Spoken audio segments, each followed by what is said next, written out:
Pasear por las ruinas de Recópolis significa rememorar el esplendor de los visigodos hispanos. El reino visigodo es una etapa tan importante como desconocida de nuestra historia. Por eso queremos conocer cómo se fundó, cómo se desarrolló y cómo se extinguió este reino visigodo que tan fundamental sería para el devenir histórico de España.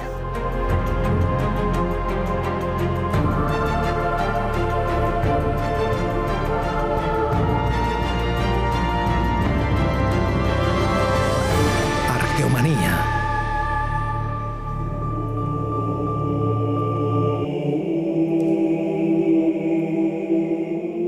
Entre la grandeza de la Hispania romana y el esplendor de Al-Ándalus, se asentó sobre nuestro suelo lo que venimos a conocer como el reino visigodo.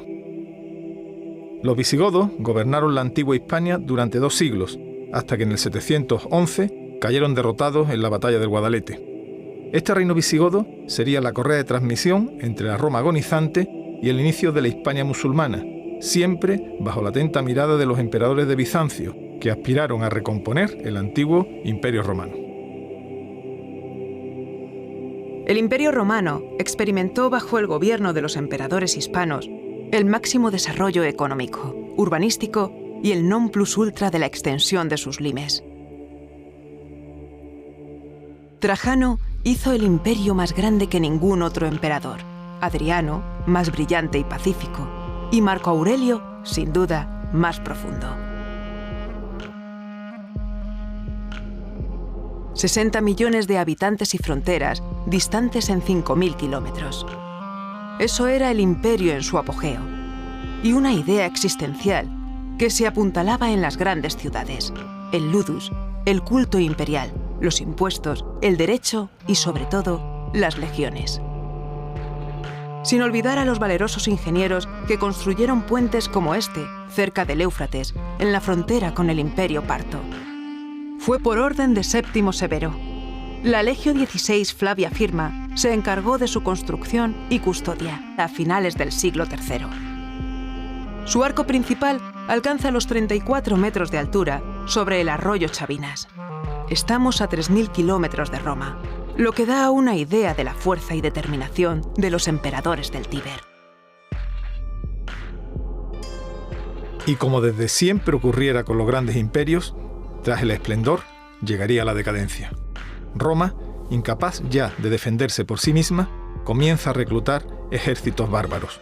Su ocaso estaba servido. En Hispania, el panorama es confuso. Si por una parte las grandes villas y los tesoros, como el de Tomares, nos dan una idea de una provincia rica, por otra el abandono de las urbes y el amurallamiento progresivo de algunas ciudades como Barcelona, nos sitúa ante un escenario de crisis. Los siglos III y IV fueron una puerta al cambio.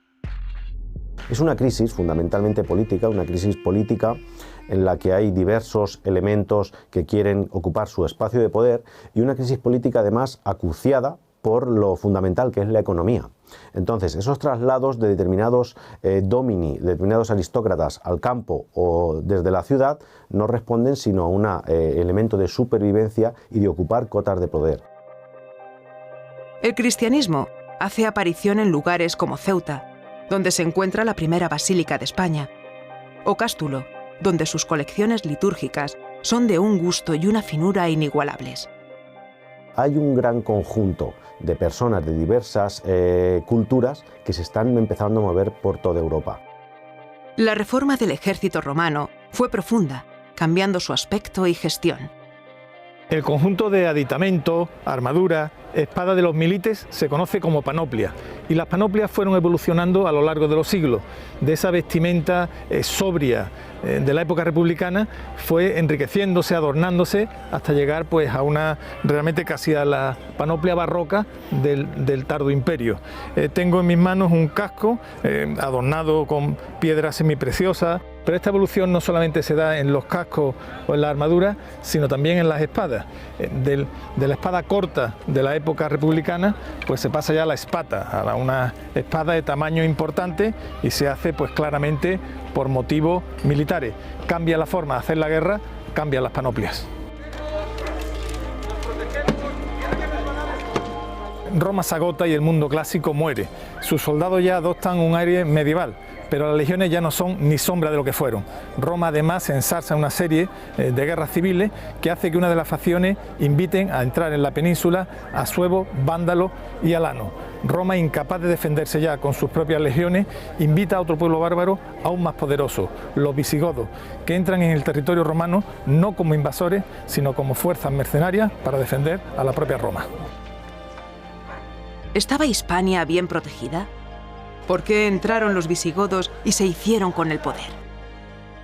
En ese contexto de debilidad extrema de la corona imperial romana, estos aliados del imperio, estos federados, foederati, del imperio, que son los visigodos, empiezan a cobrar mayor fuerza y mayor confianza en sí mismos y en su propia autonomía, bajo el gobierno de uno de sus reyes más célebres, Eurico, en torno a los años 60 y 70 de este mismo siglo, V, comienzan a acometer la invasión ya con una presencia mucho más importante, no solamente de tropas, sino intentar dominar la península ibérica militarmente e incluso a empezar un trasvase gradual de población desde la Aquitania hacia el sur de los Pirineos. Córdoba en latín, había sido la capital de la Bética, una provincia senatorial. Cuna de Séneca o Lucano, era el corazón de Hispania. Sus nobles, descendientes de la gran aristocracia romana, se vieron obligados a pactar con los nuevos señores de la guerra, los visigodos. Se celebra un encuentro entre los gobernantes de la ciudad y una embajada de los militares visigodos. El trato se produce y los dos bandos acuerdan combatir juntos contra los vándalos singilinos. Otros bárbaros, como los suevos, merodeaban por Hispania y urgía poner las cosas en orden. Se diseña un plan de batalla que luego se demostrará estéril. Pero antes de empuñar la espada, de acudir al encuentro con los antepasados, de poner las monedas para el barquero sobre los ojos de los valerosos caídos, los anfitriones romanos ofrecen un banquete al general visigodo. El convivium se celebra en la villa de un patricio. Los nuevos hombres del poder deben ser agasajados y sentirse parte de Roma.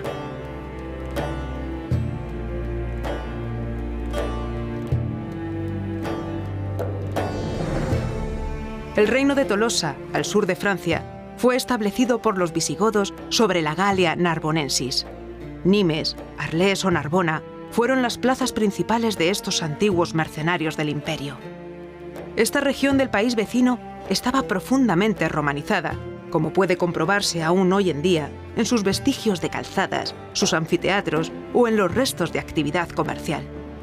Los visigodos llegaron a fortificar el anfiteatro de Nimes en tiempos del rey Wamba, por orden del conde Paulo.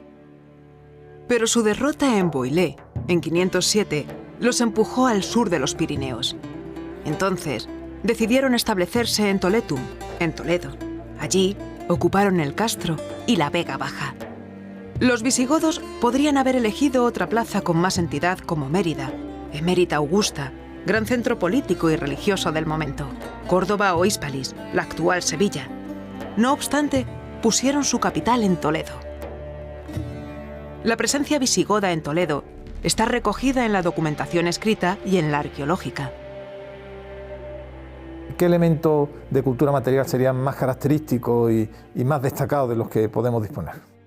Bueno, los elementos definidores de la cultura visigoda creo que se pueden asimilar a sobre todo tendencias decorativas, ¿no?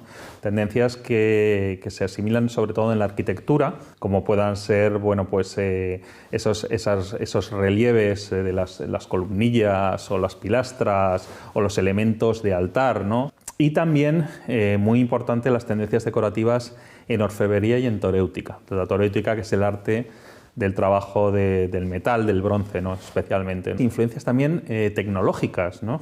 Por la importación de tecnologías centroeuropeas, como puedan ser las diferentes técnicas de incrustación, con prototipos muy característicos, como puedan ser los broches de cinturón, las fíbulas. Buscamos los primeros vestigios visigodos en la Magna Catedral de Toledo. La Arqueta de Wamba, se encuentra cobijada en la denominada Capilla Mozárabe tras una placa conmemorativa. En la nave norte, próxima a la puerta principal, se puede contemplar la columna que contiene la inscripción de la fundación de la primera basílica visigótica de Toledo.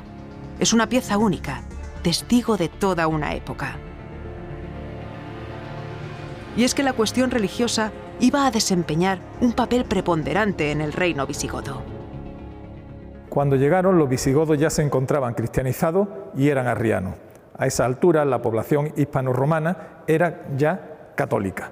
Esta diferencia de religiones generaba problemas y conflictos, no solamente de convivencia religiosa, sino también políticos, entre ambas sociedades y en el seno de la propia sociedad visigoda y su corte. En el año 587 se produjo un hecho trascendental para la historia de España y también de la propia evolución de la corona visigoda, y es que el rey Recaredo y con él toda la corte se convirtieron al catolicismo.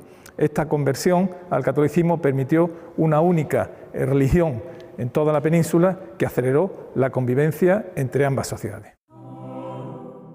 El cristianismo de los visigodos era el arrianismo. No compartían los dogmas de la Iglesia Católica de Roma. Para los arrianos, Jesucristo no tenía la doble naturaleza, la divina y la humana. Solo poseía la segunda. Los visigodos eran la clase dirigente, la élite militar, pero la población hispano-romana, unos 5 millones de habitantes, era fundamentalmente católica, cuando no pagana, como en el norte peninsular. Bizancio observa muy de cerca el problema religioso de Hispania, controlando los movimientos de sus enemigos arrianos y los de sus obispos fieles. Justiniano en el digesto, cuando ordena la aplicación del digesto, en la introducción del digesto dice que quiere conquistar todos los territorios que han sido del Imperio Romano y extender a ellos la verdadera fe. Y ese ideario, a pesar de que con un poquitito menos de trascendencia, lo mantienen los sucesores de Justiniano hasta que ya el emperador Heraclio, con la invasión persa de Tierra Santa, pues se ve obligado a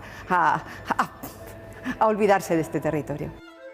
El problema religioso del momento es de una complejidad extraordinaria. Las actas de los diferentes concilios peninsulares están ahí para atestiguarlo, así como otros documentos como cartas de San Gregorio Magno, San Isidoro de Sevilla o su hermano San Leandro. San Isidoro es sin duda el gran hombre de la cultura visigoda. Sus restos, depositados originalmente en la Basílica de San Isidoro del Campo, cerca de Itálica, fueron trasladados a León durante la Edad Media. Allí se edificó una colegiata en su honor. Isidoro, católico frente a la monarquía arriana, fue una pieza clave en la conversión de los monarcas godos al catolicismo. El Museo de los Concilios es de una belleza sublime. Sus paramentos reflejan la influencia oriental en el mundo visigodo. La sede de los concilios toledanos, así como el lugar de la coronación de los reyes godos, continúa en el debate académico. Piso este suelo con profundo respeto.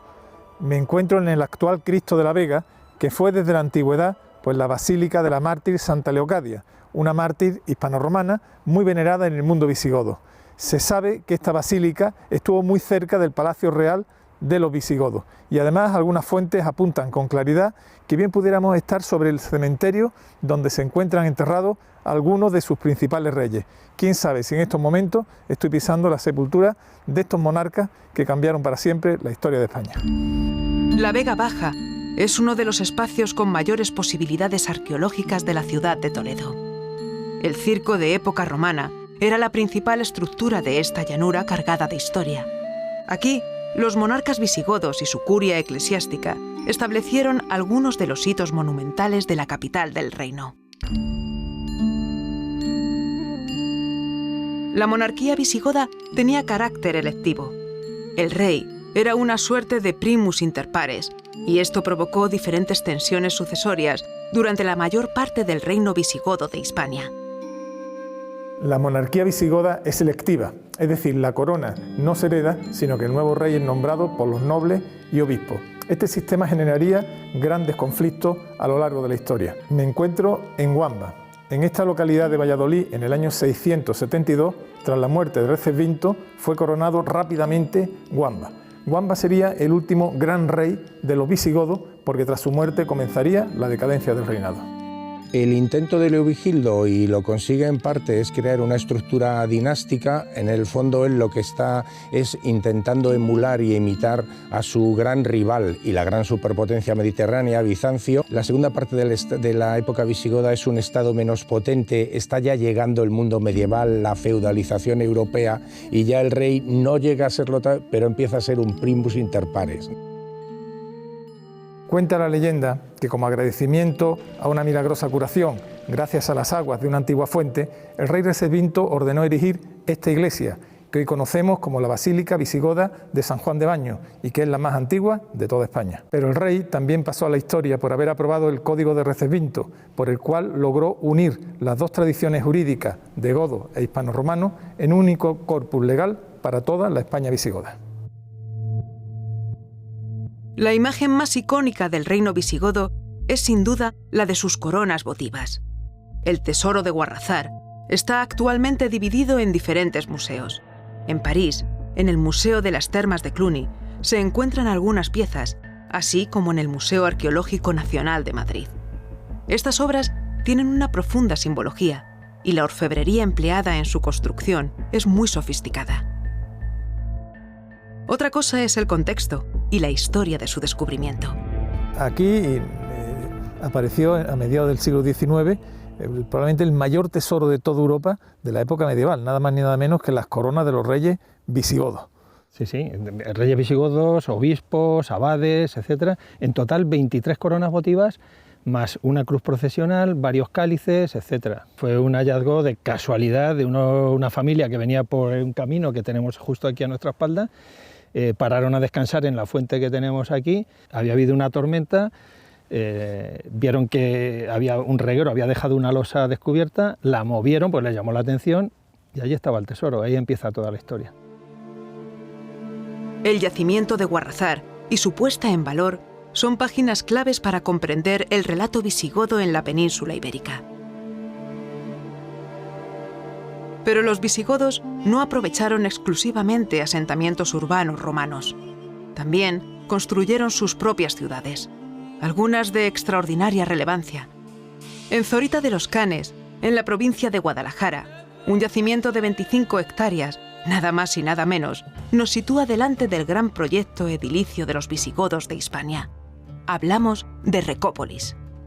Recópolis significa la gran operación urbanística del Estado visigodo, del rey Leovigildo, la única ciudad que se funda de nueva planta en todo el Mediterráneo y Europa occidental entre el siglo VI y VIII, una manifestación verdaderamente increíble y única en Europa sobre lo que fue la potencia del Estado visigodo. Podríamos hablar que estamos en el esplendor, por decirlo de alguna forma, del reino visigodo. Leovigildo Recaredo, esa etapa, su esplendor. Indudablemente, Leovigildo y Recaredo, Recópolis, la ciudad de Recaredo, son la gran etapa de esplendor del Estado visigodo, que en esos momentos fue el Estado más potente de toda Europa occidental.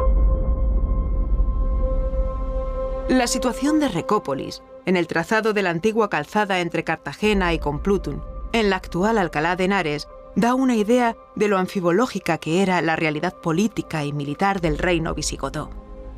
La transformación de las grandes villas romanas, como las de Olmeda y Noeda en época visigoda, puede estudiarse en el yacimiento toledano de los Hitos.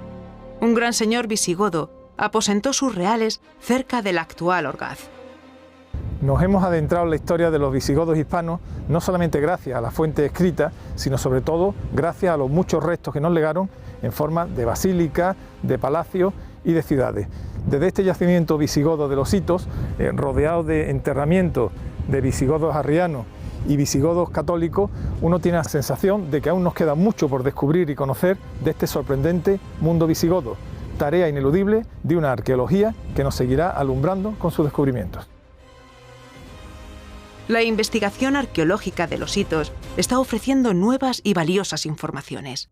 ¿Cómo interpretas el conjunto de construcciones? El conjunto es un pabellón palatino de 2 alturas, que es un modelo bizantino que había llegado de la península ibérica hasta Santa María del Naranjo. Siglo IX, este se construye a mediados del siglo VI. Después del Tercer Concilio de Toledo, el que funda, hace una transformación impresionante, es una villa fortificada con una muralla de 3 metros, torres, se construye una iglesia propia. La sorpresa, por lo menos para mí, es que en esta base, en esta cripta del palacio también haya enterramiento.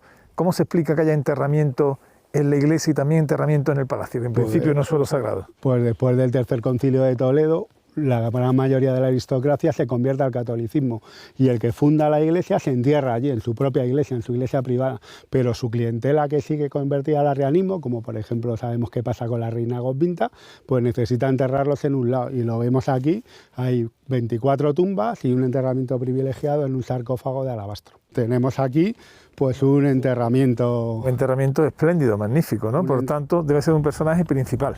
Este es un enterramiento fantástico en un sarcófago monolítico de granito con una cubierta de tipo aquitano, y dentro ha aparecido una persona mayor de 60-70 años, casi 1,80 m, piernas arqueadas, con las deformaciones de los equites, y es el que monta todo el conjunto. Bizancio fue Roma en Oriente, desde que Teodosio dividiera el imperio en 2 partes durante el siglo IV. Allí sobrevivió 1000 años más que en Occidente. Los emperadores constantinopolitanos tuvieron que frenar a persas, omeyas, cruzados y turcos durante 10 siglos.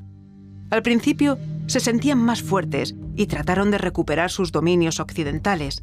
El brillo de su capital, la actual Estambul, cegaba al mundo. Además de Santa Sofía, todavía pueden verse templos como San Sergio, sus murallas o los restos del hipódromo. Uno de los enclaves más espectaculares de la vieja Constantinopla es su enorme cisterna, que no es la única del Imperio bizantino que continúa en pie. Pasear por las cisternas de la antigua ciudad de Dara es motivo de asombro. Y la verdad es que Roma alcanzó un nivel increíble de ingeniería heredado por Bizancio, la Roma oriental. Esta espectacular arquitectura civil podemos apreciarla en estas cisternas de Dara y también en las cisternas de la mismísima Constantinopla, hoy Estambul. Dara ya era célebre en tiempos de Alejandro. Su planteamiento urbano con baños, iglesias, cisternas y toda clase de equipamiento responde a las tradiciones helenística y romana. Durante el siglo VI, Anastasio y Justiniano la reconstruyeron. Su importancia estratégica era muy grande, constituyendo un tampón para los persas que hostigaban a los emperadores bizantinos por estas latitudes mesopotámicas. La España visigoda convivió, y atención que esto es muy desconocido, con la España bizantina. Sí, he dicho bien, Bizancio estuvo en España. Me encuentro en las ruinas de Dara, una ciudad al sur de la actual Turquía y que significó la frontera entre Bizancio y el mundo de Mesopotamia. Desde aquí, Bizancio extendió sus dominios por todo el norte de África hasta alcanzar el sur de la península ibérica. Vamos a descubrir esta desconocida presencia de los bizantinos en España y su relación con el mundo visigodo. Bizancio quería controlar todo el antiguo solar imperial y por eso combate en el norte de África. Esa fue la puerta para desembarcar en Hispania, antigua provincia romana ahora en manos visigodas. A partir de mediados del siglo VI se produce una coyuntura interesante en la península ibérica, que es una guerra civil entre el sucesor de Teudis, Agila, y otro personaje, Atanagildo, que pretende la corona, arrebatarle la corona. En este contexto de guerra civil entre dos contendientes, ambos visigodos, dos contendientes a la corona visigoda, uno de ellos, el usurpador, hace un llamamiento a otro personaje del tablero de este ajedrez, complejo ajedrez que estamos relatando, que es Justiniano, el gran Justiniano, el emperador de Bizancio. Le hace un llamamiento, una petición de ayuda: envíame tropas, lo que necesito para poder auparme al poder y conseguir hacerme con la corona en el reino visigodo. El territorio es muy pequeño realmente, se limitaría a la franja costera que va entre Cádiz, el estrecho de Gibraltar y la zona del sur de Valencia, Denia, este territorio. Luego con penetraciones al interior pues importantes, pues por ejemplo en la zona de Albacete, una parte de la zona de Albacete, o el interior de Valencia, el interior de Alicante y el interior de Andalucía. Los problemas en Oriente provocaron que Bizancio apartara el foco de Hispania. La presión persa, con batallas como Anastasiópolis, y la de los pueblos centroeuropeos y norteafricanos terminaron por sacar a Hispania de la agenda territorial de los soberanos de Constantinopla. Si tienen problemas en Occidente, van dejándolo, porque es el último lugar, donde hay menos tropas, y va a ocurrir exactamente lo mismo luego cuando tengan el problema con los árabes, y en el norte de África van a también irse abandonando, porque lo que tienen que proteger es el núcleo. ¿Y el núcleo cuál es? Egipto, Anatolia, la zona de Siria, Antioquia y Tracia, lo que protege a Constantinopla. Si Constantinopla no está protegida, hay problemas. La presión oriental de Bizancio fue sustituida por una nueva potencia emergente, el Islam.